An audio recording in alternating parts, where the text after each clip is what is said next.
ಮೇಲೆ ನೋಡಿದ್ರೆ ರಾಡ್ ತುಕ್ಕಿಡಿದೆ. ಇವಾಗ ಮನೇಲಿ ಲೀಕೇಜ್ ಬಂದಾಗ ಕರೋಷನ್ ಕೂಡ ಆಗುತ್ತೆ ಅಂತ ಹೇಳ್ತೀವಿ. ಇಲ್ಲಿ ನೋಡಿ ಮೇಲೆ ನೋಡಿದ್ರೆ ರಾಡ್ ತುಕ್ಕಿಡಿದೆ. ಇವಾಗ ಅದೆಲ್ಲ ಫುಲ್ ಟ್ರೀಟ್ ಮಾಡಿದೀವಿ. ಟ್ರೀಟ್ ಮಾಡಕ್ಕೆ ಏನೇನ್ ಮಾಡಿದ್ವಿ ಅಂತ ಹೇಳ್ತೀನಿ. ಫಸ್ಟ್ ಸ್ಪ್ಯಾಲಿಂಗ್ ಅಂತ ಆಗಿರುತ್ತೆ. ಮೇಲಿಂದ ನಿಮ್ ಪ್ಲಾಸ್ಟಿಕ್ ಉಬ್ದಂಗ್ ಕಾಣುತ್ತೆ. ಆ ಉಬ್ದಂಗ್ ಕಂಡಾಗ ನಿಮ್ಗೆ ಮೇಲೆ ಕರೋಷನ್ ಬಂದಿದೆ ಅಂತ ಅರ್ಥ. ಯಾಕಂದ್ರೆ ರಾಡ್ ತುಕ್ಕಿಡಿದಾಗ ದಪ್ಪ ಆಗುತ್ತೆ, ಎಕ್ಸ್ಪ್ಯಾಂಡ್ ಆಗುತ್ತೆ. ಅವಾಗ ಕೆಳಗಿರೋ ಪ್ಲಾಸ್ಟಿಕ್ ಉಬ್ಬುತ್ತೆ.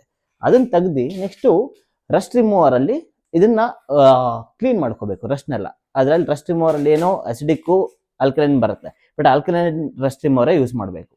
ಅದಾದ್ಮೇಲೆ ಈ ಮೇಲೆ ಅಪಾಕ್ಸಿ ಹಾಕಿದೀವಲ್ಲ, ಇದು ನಮ್ಗೆ ಏನಂತ ಹೇಳ್ತೀವಿ, ಕರೋಷನ್ ಇನ್ಹಿಬಿಟರ್ ಅಂತ ಹೇಳ್ತೀವಿ.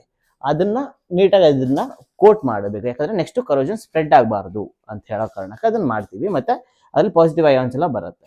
ನೆಕ್ಸ್ಟ್ ಇದಾದ್ಮೇಲೆ ರಿಪೇರ್ ಮೋಟರ್ ಪ್ಲಾಸ್ಟಿಂಗ್ ಮಾಡ್ತಾ ಇದೀವಿ. ನೋಡಿ, ರಿಪೇರ್ ಮೋಟರ್ ಪ್ಲಾಸ್ಟಿಂಗ್ ಮಾಡಿ ಅದನ್ನು ಕವರ್ ಮಾಡಿ ಅದ್ರ ಮೇಲೆ ನೀಟಾಗಿ ಒಂದು ಪಾಲಿಮರ್ ಕೋಟಿಂಗ್ ಮಾಡಿ ಕ್ಯೂರಿಂಗ್ ಮಾಡ್ತು ಅಂತ ಹೇಳಿದ್ರೆ ಇದನ್ನ ರಿಪೇರ್ ಮಾಡ್ಬೋದು.